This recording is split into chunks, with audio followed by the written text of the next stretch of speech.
A lot of people are in Christian spaces, but they still don't know Jesus. And that's kind of the foundation we want to set as we get into, this run me and Eddie about to be on, man. Yeah. So I'm Ro. I'm Eddie. And we felt the need to come together and really just kind of discuss and where we were and where we at now. It's so funny, when you think about the past and you think about identities in high school and then like where we are now. Right. Like both being, on the mission in the church, both being youth leaders, those type of things. So I really want to dive in this first episode and kind of talk about from perfecting to perfected. Right. So we went to a school that was connected to a church. It doesn't necessarily mean that school was a church school or a Christian school. Yeah. But even though we were by perfecting, we ended up being perfected through the finished work of Jesus Christ as we accepted him in our life. Yeah. So that's kind of the angle I want to start off talking about. So let me in on it, man, because like I was an outside kid that came, end of 11th grade year, and the perception being on the outside was that this was a Christian school, but you got a little more background with it. Yeah. So kind of give me that perspective from your lens. I got you. So Marvin L. Winans Academy of Performing Arts, it was a school founded by now known as Bishop Marvin L. Winans, who was the pastor and bishop of Perfecting Church. He opened up this school in 1997. I started attending the school in kindergarten in 2001. And even though, like he was saying, it was connected to this church, I believe that it didn't even advertise itself as a Christian school. It mainly focused on the performing arts aspect, and I feel like that's what drew a lot of people in. But the Pastor Winans being a part of it, that's what drew my parents to have me and my brothers attend the school, because my parents being pastors of a church, this is going to be a Christian school, Christian community along with the performing arts. Right. And then throughout that time, like there, even though it was connected to this church, there was not really any Christian like things that were happening. Like you would go to like a Catholic school where they have prayer at certain times, or they have scriptures on the walls. Chapel. Exactly. There wasn't things like that were at this school. And I don't know if that was intentional or if that was like even a thought to even do that. I don't know. I can't speak for Pastor Winans or in his head of what his intentions were with this school. I do know that performing arts was like one of his main focus, and that's what drew a lot of people that had these arts, desires and gifts and stuff like that. So. And that brings me into two thoughts that I think about, man. I think about one, because I agree. I think it was more the performing arts aspect. Yeah. I think about how many gifts and talents that were of performing arts that could be used for the kingdom. Yeah. Right? But do they know about the kingdom? Yeah. That's number one. And then number two, I think about the missed opportunity. It was a missed opportunity. I was just thinking that it was a missed opportunity. Elaborate on that. Yeah, it was a missed opportunity. I'm thinking about, I don't know so much about like the law of when they took prayer out of school, or when they said that you couldn't have like the 10 Commandments, in your classroom or things like that. But, with Bishop Winans being who he is, I feel like it was an opportunity to not indirectly, but in a way, kind of bring in Christian values within the school. And that could have set the tone in the atmosphere, that could have set the tone in how the students felt when they came in, how they treated each other. So it was a lot of things that could have been done. But and to your point, to be fair, what I'm saying, to Bishop Winans and that whole organization, to be fair, there are politics with funding and those type of things when you're a part of an academy. So this is not a knock or a negative retort towards them. I think it's just more so us acknowledging later on down in life that, like you say, there was a missed opportunity for Christian values. I truly believe the biggest missed opportunity was giving us a biblical worldview, because whether we did the Whopper Creed in the morning, right? We did that every morning.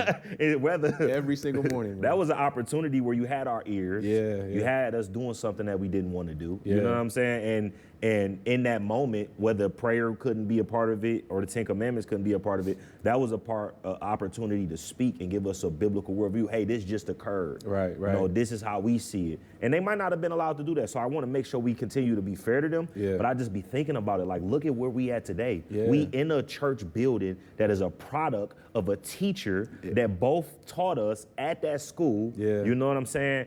And just look at it. Like, imagine how many people we went to school with that don't know about Jesus, or that grew up in church but never took ownership of their faith, right? Because we don't want participation, we want transformation. Right. So think about how many people participated in a school activity, a performing art activity that was less than 10 feet away from a church, a house of God, that never took advantage of being transformed by the gospel. Yeah.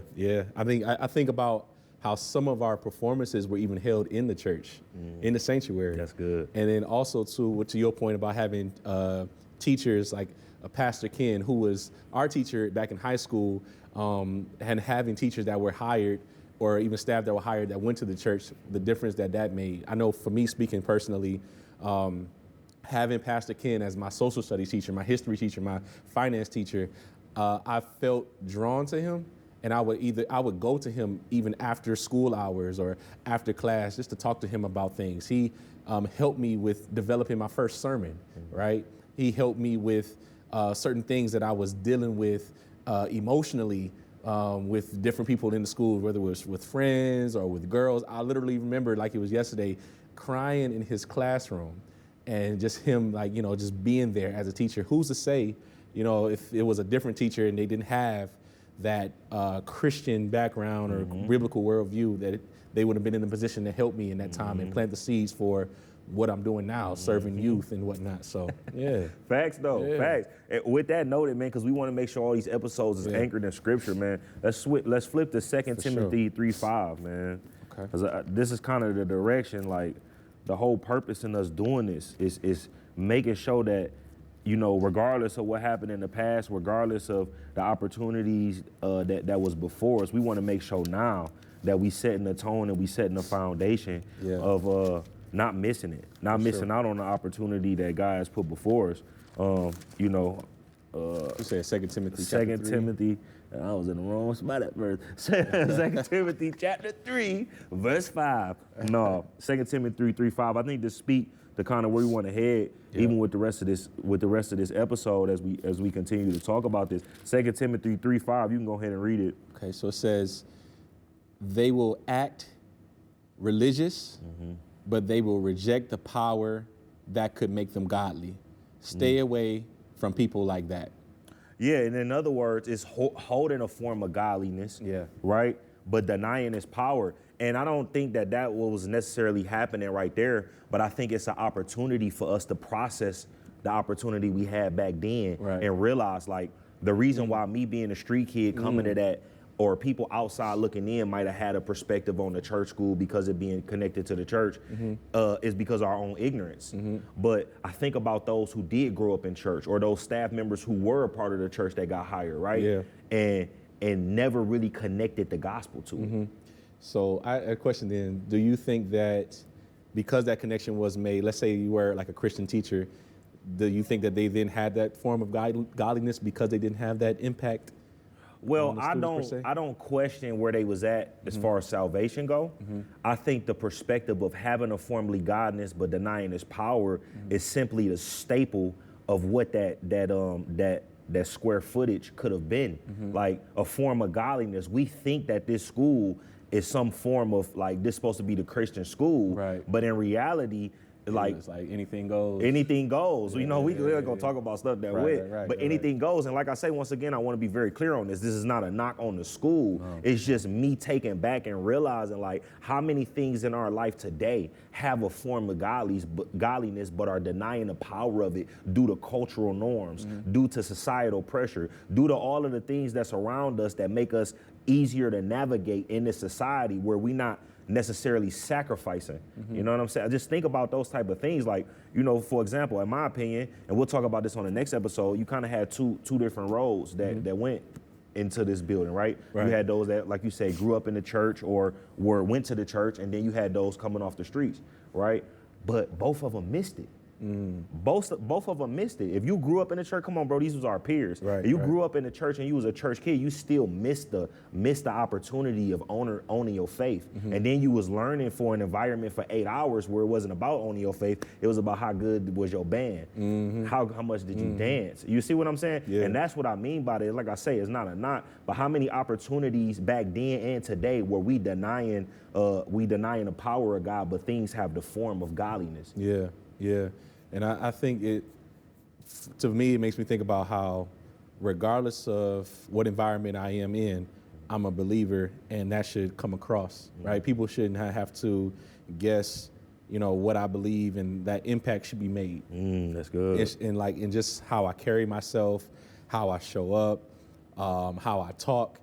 And so in a school setting, students should be able to tell, like, oh, that's something different about this school, or there's something different about this teacher, there's something different about this administration, right? And I think that it was there to an extent, but to your point, I think it could have been more. Yeah. And I think that the fruit of that would have been seen in many more students, maybe receiving salvation or even having questions about what it means to follow Jesus, Yeah, and thank God that, like you say, in some shape or form it was there because Pastor Ken was there. And then now you see what, you know, that. Man, with you and so many other people that I met, even with going to the church that went to Winans, and I mean, even in myself, like I wasn't the straight and narrow at all, but definitely had the seeds were planted during that time. But like, what would more have even looked like? You know, what would that impact would have looked like? And then in the future, you think about it like this, like, because I think about this often, like, let's say we get an opportunity to go plant our own school. Right. You know what I'm saying? What does that look like? Do we take the academy route where we make sure we get a certain level of funding so we focus on the performing arts? Or do we take the actual Christian school route? Right. Or if we do take, like, I'm still curious as to what lines couldn't get crossed, and then what ways you could have been teetering and still holding true to, you know what I'm saying, to the actual mission. But I still, and we'll wrap this up, I still want to go back to why it matters. And that's simply like, we think just because space is occupied, say Jesus, or because things are connected to a church, that because they hold a form of godliness, that is really God. Right, and it's not. And reality is not that. And, you know, by the blessings that God's still gonna have his way regardless, it made me think about all of the people that was left behind. All of the people that we went to school with who like never really truly heard the gospel or had an opportunity to grow up in the faith. And I think that's the point in these couple episodes we'll be doing. I think that it's sparking a conversation of a missed opportunity, but also what's next? How can we help now? Any last thoughts on this? Yeah, it's just making me think about how to take advantage of every opportunity you have with a person, you know, to ask them, hey, do you know Jesus? Do you want to know about Jesus? You know, being open to maybe sharing your testimony in a wise way, or just even listening to them and using it as an opportunity to maybe pray for them or meet the needs, so then they will be open to hearing about Jesus. And so I think that this is just a good conversation. For the fact that it was connected to a school, the fact that it was started by a pastor and bishop, there definitely could have been more. No, finish that. I know you had some right there to because because I'm thinking through it. It's like like this definitely could have been an opportunity to plant those seeds, to see the fruit of sharing the gospel with students.